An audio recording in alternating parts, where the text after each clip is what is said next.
Have you ever felt like you didn't have time to have friendships? Listen, I spent 20 years without close friends. Today's episode, we're going to talk about the value of brotherhood, what those relationships can mean to you personally. We're going to talk about making time for those relationships because none of us think we have time, but I promise you it's going to pay off in spades at the end. Then I'm going to teach you how to leverage those relationships for growth for you personally, professionally, and spiritually. Can't wait for you to tune in.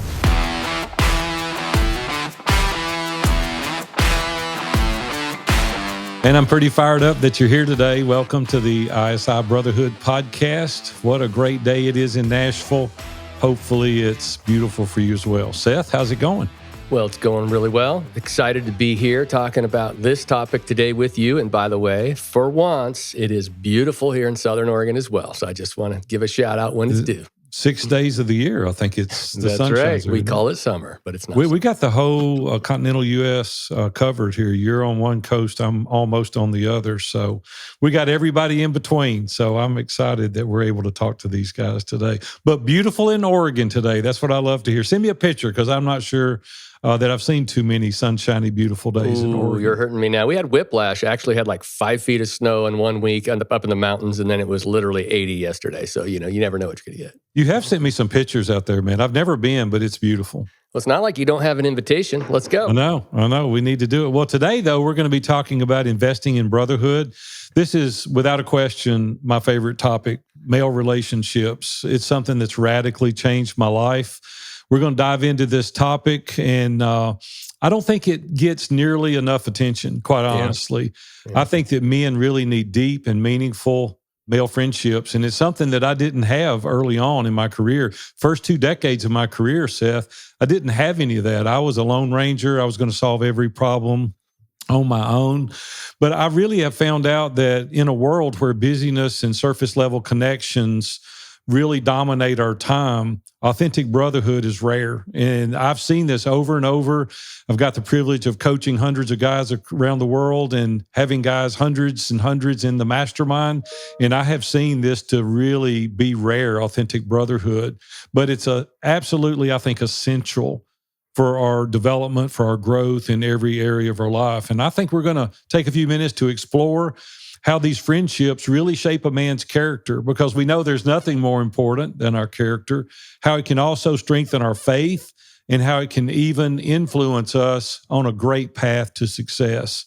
So, hey, let's jump in. Let's talk about this a little bit, because I think it's something that's not talked about enough. Well, let me throw a question at you right out of the gate. Come on. So, we're talking about male friendships here, and kind of implied in that is like, okay, as men, we need friendship with other men. But I want to take a step before we get into that and say, as opposed to having friendship with women, right? Sure. Or as opposed to the way that women have friendship with other women. There seems to be a difference. There's something about men and our challenges with connecting with other men that seem to be rather natural. What are your thoughts on that? Yeah, I think it is natural for there to be a challenge because we're male chauvinists. A lot of us are alpha male. We don't want anybody to know that there's a challenge. We don't want anybody to think that we're going to be transparent or, vulnerable with them, because that feels kind of icky. With guys, they're like, man, we're going to get in there and talk about our personal life. And I was raised under, a father that had that pretense. He was like, you don't tell anybody anything. Like, you don't share anything. You don't want any man to ever know that you don't have it figured out. You want to fake it till you make it. You want to get out there and have that veil up where men just think you've got it all together. And I was raised that way. So for the first 20 years of my career, I didn't tell anybody anything. I barely told Robin anything, much less another man, until I really discovered what real male friendship was about and the value of authenticity and being transparent in the right setting. So let me start out by saying that I think it's imperative that it's done in the right setting. You can ruin yourself being transparent and authentic with the wrong people. I agree. Yeah, where there's no trust, there's no context, there's no shared values, it actually becomes dangerous, right? It's funny, I'm thinking about a verse in Psalms where it's written, where the king or the leader was about to share all of the pain and agony he was going through. And he said, wait, and he just kind of had this check in his spirit. He said, that would be a betrayal, right? There's not everybody that needs to hear all of our stuff, but there are certainly people who are worthy of us opening up to. And it's really a privilege. It's an honor to be able to build a community, find a community that you can do that with. And a part of, before we dive much deeper, I want to also, think about, I think this might also be a little bit of an American thing. I'm not certain because I'm only an American, I'm nothing else. But like I know, for instance, in Australia, they have a tremendous bro culture to the point where I've heard that one of the common issues they wrestle with is the women, the wives, are often feeling like they're isolated and left alone because the guys are so tightly bound together. And, I'm not been part of that tribe, so I don't know what they're talking about and what that is like. But I'm wondering if part of this isn't how we roll as Americans. Like this individualism, this independence thing. I don't know. Like you, I've always lived here, and I've really not been involved in that. We'll have to ask Jeremy Stritton. Jeremy's been in ISI for 9 years, and he's our brother from down under. He lives there, and so we maybe should ask him. I've never asked him that question. I'm going to see him next week at our live event. Let's do it. And so I'll be excited to talk to him. But a lot of you listening right now, you're like, well, what is the problem? Like, I don't even understand what the problem is. Why are you even talking about this? I think that the lack of strong male relationship often leads to the thing that I'm the most afraid of, and that's isolation. And isolation is the enemy to excellence. And if you want to go far in this life, you've got to do it in community. I think God created us to be in community, and isolation is a terrible thing. And Seth, I don't know about you, but when I get in isolation, all of my problems magnify 10x. Like I'm in my own head. I'm like saying these things, and they get worse and worse the more I'm in isolation. It can also affect us with emotional suppression. Yeah. And I've seen this firsthand because there's things that's happened to me in my life that I did pull back, and I was intentionally in isolation. And the emotional suppression that I had as a result of that is frightening. And I don't want to go back there again. Yeah. And then the last thing, the reason that I think that we need to talk about this, defining kind of the problem, is that there's a real lack of accountability with all the things that we do today. And I know a lot of guys are resistant to accountability. We're going to talk about that in a few minutes. But I think that without meaningful connections, men can really struggle silently with the stress, their identity, and whatever purpose that it is they were created for. So hindering this personal growth and spiritual maturity is something not to be taken lightly. We've got to really think through the effects on us by being in this isolation. And so that's the reason that I'm so excited to be able to talk about this today. Besides, I love to talk about relationships. It's my number one core value. Relationships matter most. And that's the reason that we're diving into this today. I love it. And I think one key thing is that I don't consider this to be a go with the flow kind of topic, meaning left to our natural devices, whether that's cultural, whether that's just the role that we find ourselves in as leaders. I do think we tend towards isolation rather than community. And unless we have this intentional intervention that we really believe, despite the fact that sometimes we don't feel like it, we don't feel like opening up, we don't feel like revealing that next layer.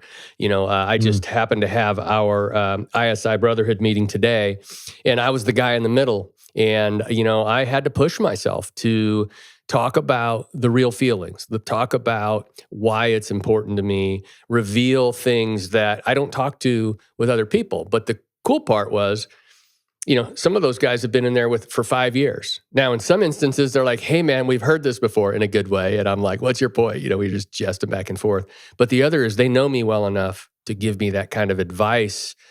And it feels safe for me. And if actually I come away feeling energized, because not judged, because when I'm left in my own head, as you said, feeling those emotions, there's things that I'm disappointed in, results, things I can't solve, that if I'm left on my own, I could end up carrying around shame. I could feel disempowered. I could feel like it's going to define me forever, and I feel stuck. But get a little bit of light on that. It's been said, and I'm not talking about moral issues here. I'm just talking about issues. What lives in the dark dies in the light, right? So you bring your issues to light around your brothers, and all of a sudden you just, you feel liberated. Seth, you said something that I don't want us to gloss over that I think is really vital to this conversation. They said, we've heard this before. Mm-hmm. I think it's important to build that trust and that camaraderie with guys over a period of time because they see a theme. Yeah. They have context to the conversation. They know about your wife, your family. They know about your grandkids. They know about your financial wherewithal. They know about the different visions that you have. They know your superpowers. They know your kryptonite. They know your blind spots. How vital do you think it is for other people to know that to help you make a good decision? I think that there's two ways to make a decision. One is based or a recommendation. One is based on principles, and the other is based on context. Mm-hmm. Right. And one of the dangers around gurus and principle-based everything is, everybody's got this drive-by solution to your complex problem. You're like, oh, well, it took me 12 minutes of steady thought to think to how to identify the problem, but your principle is just going to be this magic bullet to alleviate that. Pretty rare that happens. It is sometimes. Sometimes it's just that obvious. Somebody from the outside can call you on it. But more often than not, for somebody to weigh in at that level, they need to know your background, your hopes, dreams, fears, issues, what you've tried before, how you're wired. They have to, kind of this phrase, call you to your best self. But it kind of implies that they know your best self a little bit. And so to me, it's hugely important to have that trust because you just weigh people's insights differently when you know that they've done the work and they've invested in the friendship. Their motives.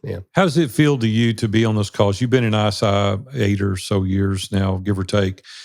How does it feel to be at that level of vulnerability with these 10 guys in your group? Like, it's still difficult. I get that because there's a certain level of like, man, we want them to know we're crushing it. But when you're not crushing it, for example, how does that vulnerability feel to you? And how beneficial and helpful is it when you do get it out?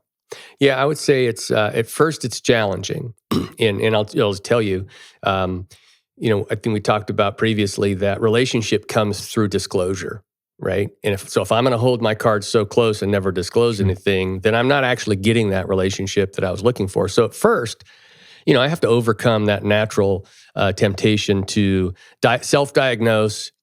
And then just come to a call and report out. Well, here's the problem, here's the solution, and I'll keep you updated. Well, that's not really inviting people in. So what I've had to learn to do is push myself to share the thing that I might not want to share, and then stop my mouth from operating for a minute and say, what did you guys hear? Give me some feedback or ask a specific question, right? So I'm also communicating to those guys by my action and also by my questions, like, I want to bring you something that is sensitive, right? Important to me so that I can make a difference or so you can help me make a change because I don't want to stay stuck, right? And so it's a two-way street. It's a relationship.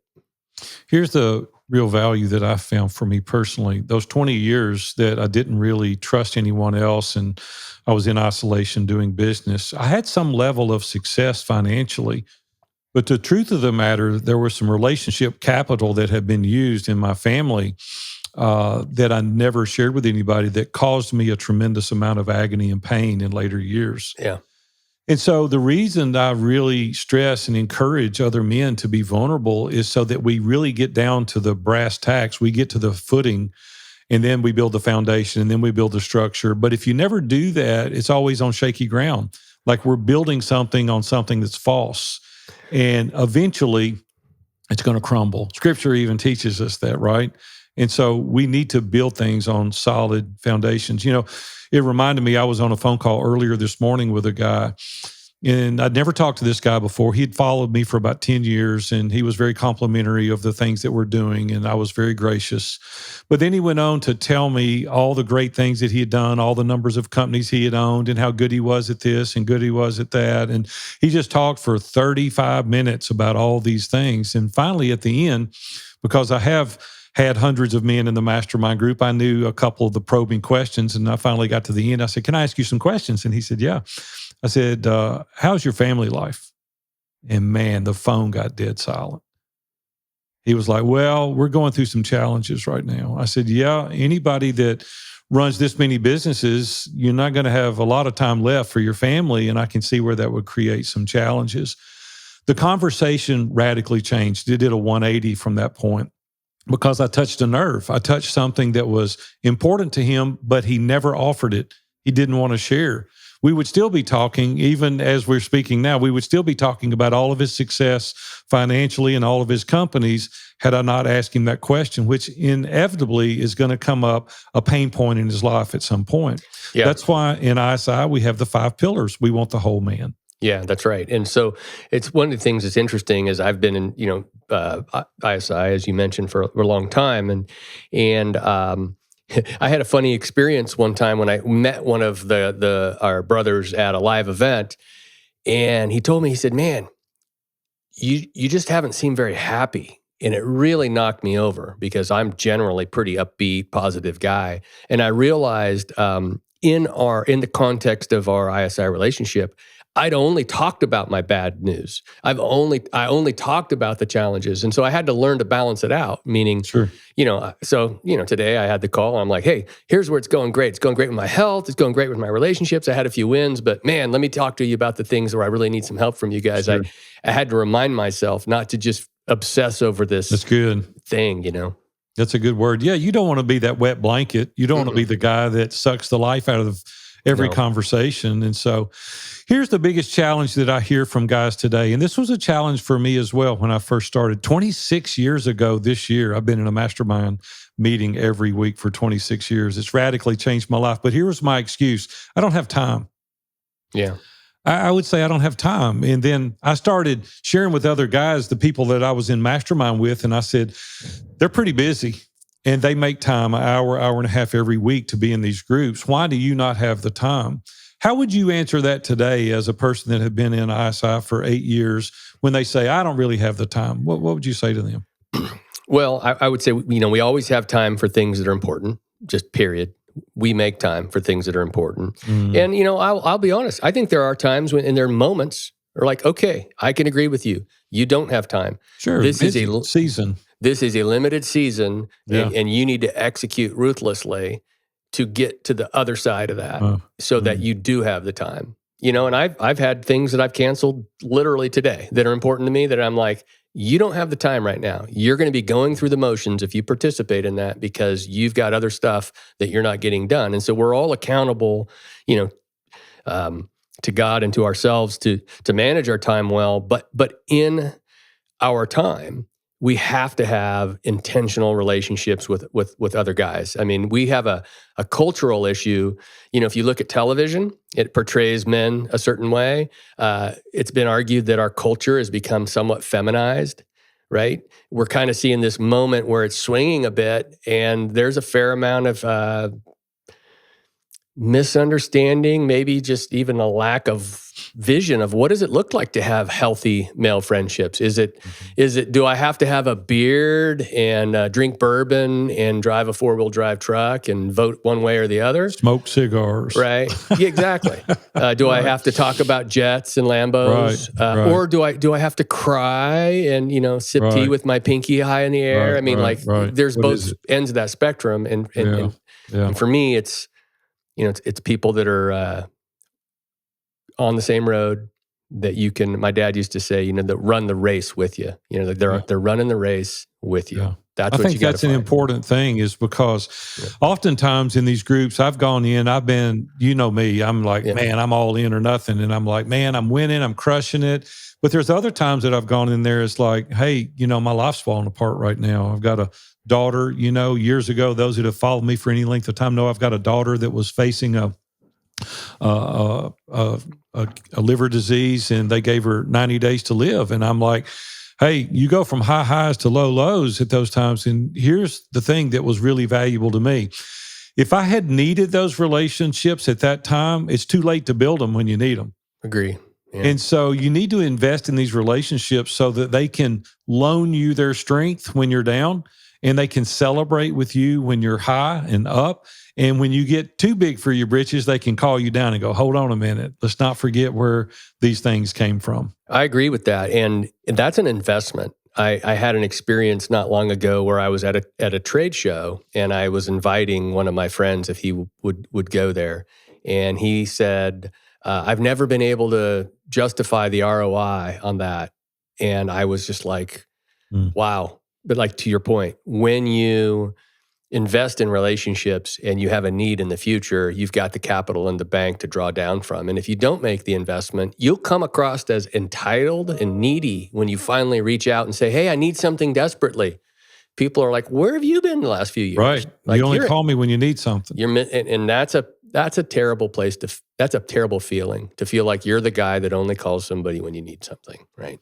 Yeah, here's the thing, and we teach this a lot. And when coaching people one-on-one, I'm like, call a handful of guys all the time just to check on them. You don't ask them a question. You don't tell them you need to borrow something. You don't need a resource, an outlet, a networking. Like, you just call and say, "Seth, how's it going? How are the kids? How's your wife? How's things in Oregon? Is there sunshine today?" I don't know. Something you need to ask them and just check on them. Oftentimes it's the other way. They do those things and they say, "Hey, while I've got you, let me ask you a question." You're like, now we're getting to why you called me, right?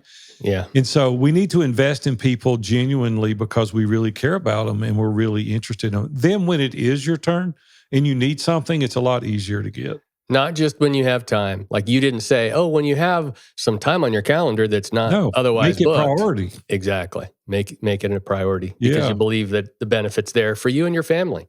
Right?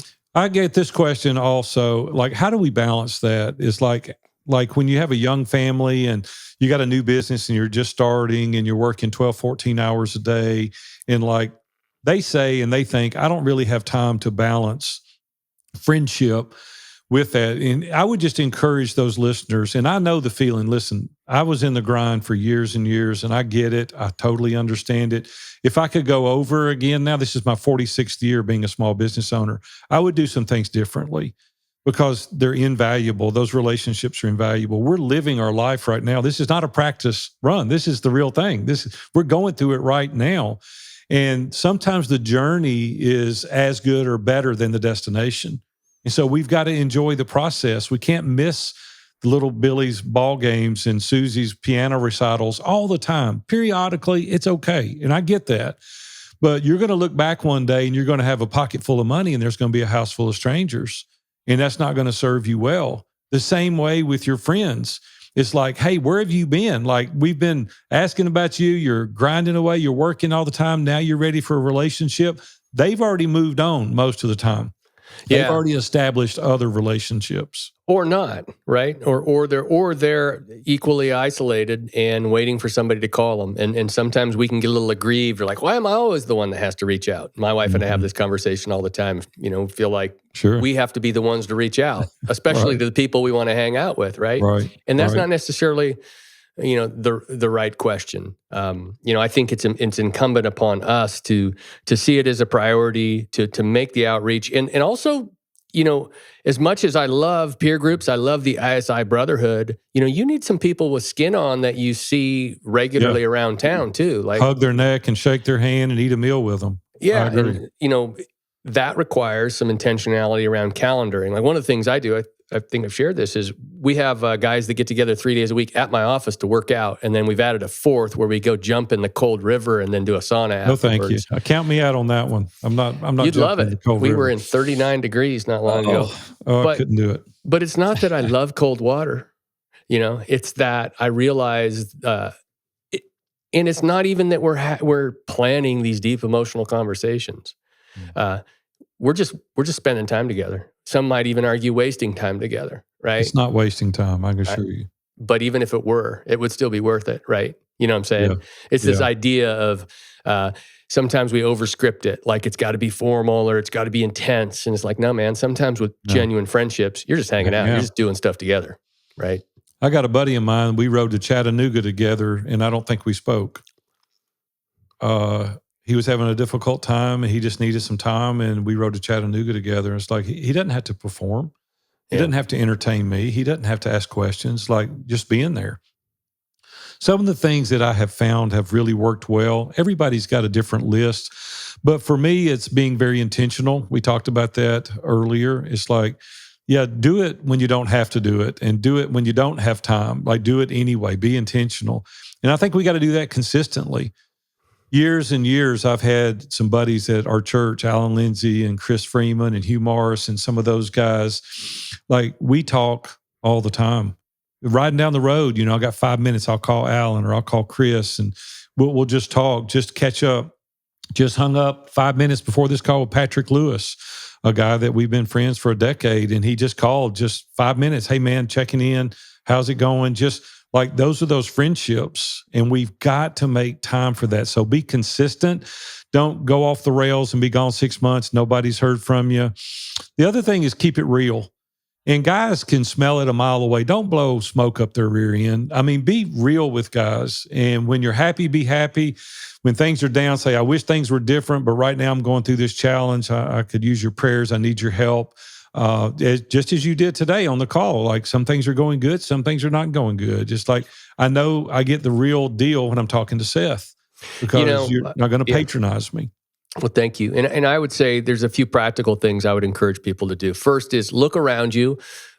Where are there hobbies that you can use as an excuse to create genuine male friendship? Where is there commitments, like going to the gym?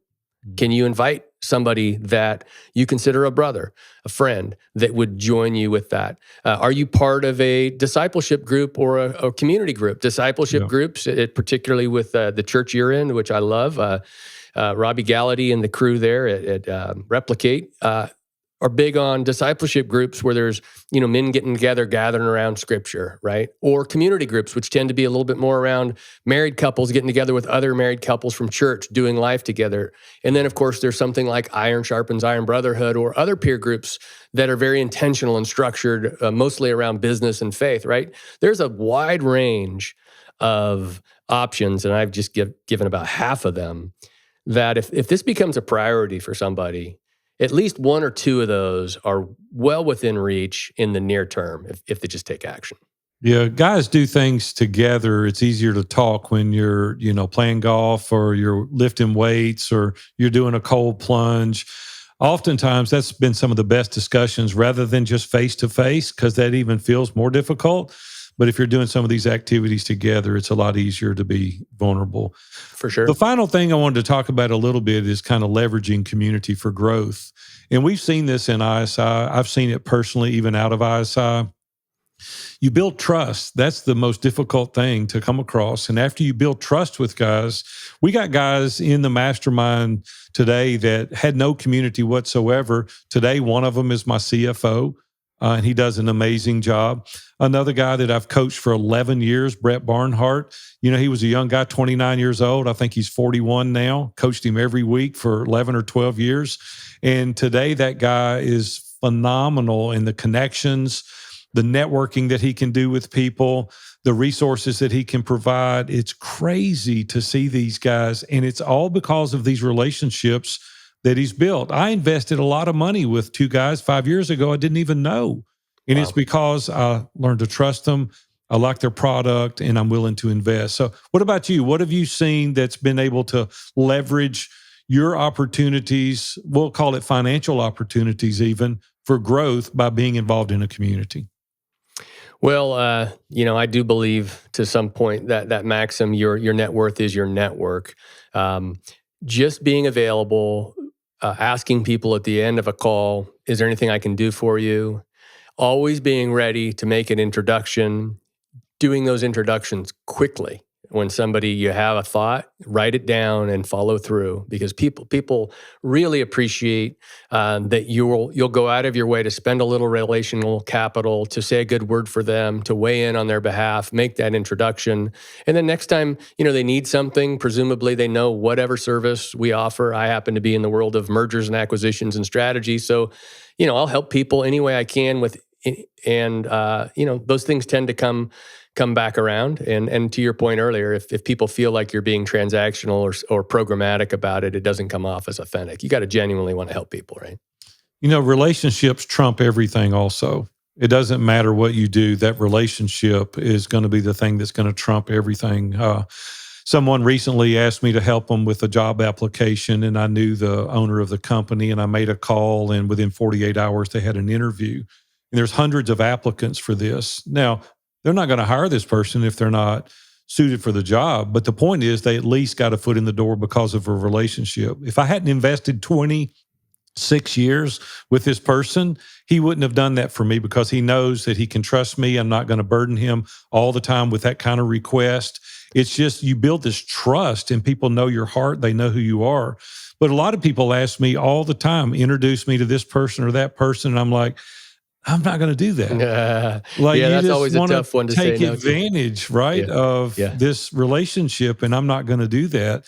You have to be in fellowship with people on a regular basis, and they earn your trust that you can be able to do that. I love that. Well, you just hit on there is an economic part, a commerce part, like doing business in God's economy that does happen in relationship, and that's huge. But kind of bringing this to a close, Big A, I think we can agree that when we're in fellowship, when we're part of a brotherhood, it really does strengthen our character, strengthens our faith. That very word, iron sharpens iron, comes from that biblical, maxim, right? And prioritizing our friendship pays off in a ton of other areas. You're going to have people who listen to you talk about one area, but ask you about that thing you didn't talk about. Check in on that thing that you were struggling with in the past. They have enough context to make sure that you're a well-rounded person. You're not just celebrating your business wins or your whatever wins. And then, this community also helps us grow. We all want to push to make the most of the gifts we've been given. We all want to reach for our potential. When we're part of a community, that extra measure of accountability helps, just the reality that I've got to get on the phone with some of my peers and I've got to get real makes me get on my horse a little bit and try to go get that thing done. So I think there's a tremendous amount of reasons why everybody that's listening to this podcast should focus on who are those male friendships and how are they going to intentionally invest. And if they feel like something like ISI is going to be important and a catalyst to them, as I do, just visit isibrotherhood.com, get connected. We'd love to hear who you are. If it's a good fit, I think you'd find a great home with us. Big A, any kind of parting thoughts as we go? No, man, that was really good. I appreciate that. Relationships are important. Relationships matter most. And I'm so thankful that you tuned in with us today. So we'll see you again next week.